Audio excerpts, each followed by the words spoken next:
सोनीपत में शनिवार को हरियाणा बीजेपी के अध्यक्ष मोहनलाल बड़ौली ने एक प्रेस कॉन्फ्रेंस की, जिसमें उन्होंने कहा कि जनता को स्वदेशी सामान की खरीद करनी चाहिए ताकि देश के उद्यमों को लाभ पहुंचे और देश का पैसा देश में रहे। इसके साथ ही उन्होंने कहा कि देश के गृह और सहकारिता मंत्री अमित शाह ने हरियाणा का दौरा किया था। इस दौरे के दौरान उन्होंने 3 नए कानूनों से जुड़ी प्रदर्शनी का उद्घाटन किया। तो वहीं इस पंडाल के साथ खादी से बनी वस्तुओं को प्राथमिकता देने के लिए खादी मेले का भी शुभारंभ अमित शाह ने किया है। इस मेले में खादी से बना हर सामान उपलब्ध है।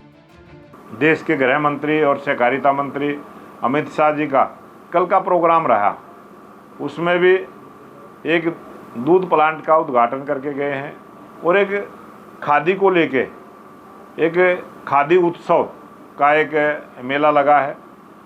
उस मेले के माध्यम से भी यही निवेदन किया है कि खादी खाली एक दिखावा ना रहे।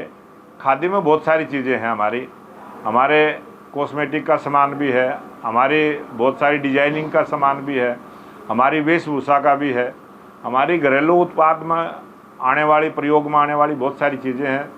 इसके साथ ही हरियाणा बीजेपी अध्यक्ष बड़ौली ने कहा कि हरियाणा सरकार प्रदेश में किसानों की मदद के लिए एक नई योजना लाने जा रही है, जिससे उन किसानों को शेड बनाकर दिया जाएगा जिनके पास पशुओं को रखने की जगह नहीं है। हमने किसी भी विदेशी सामान की बहिष्कार की बात नहीं की है। हमने जो अपने देश में जो सामान बनता है हम उसको प्राथमिकता दें, और विदेशी सामान जैसे हमारा भी दूसरे देशों में जाता है, बाहर से भी आता है, अगर कोई ज़रूरी हो तो खरीदें। हमने किसी भी चीज़ का कोई बहिष्कार नहीं करना है। हमने अपने स्वदेश में बनी हुई चीज़ों को बढ़ावा देना है, उनको प्राथमिकता देनी है, ये हमारा निवेदन है। साफ है कि हरियाणा सरकार स्वदेशी सामान को बढ़ावा देने के साथ साथ किसानों की आय बढ़ाने की दिशा में काम कर रही है। इससे किसानों की खेती से अलग दुग्ध उत्पादन के क्षेत्रों में भी आय बढ़ेगी और किसान मजबूत होंगे। सोनीपत से सन्नी मलिक, सूर्या समाचार।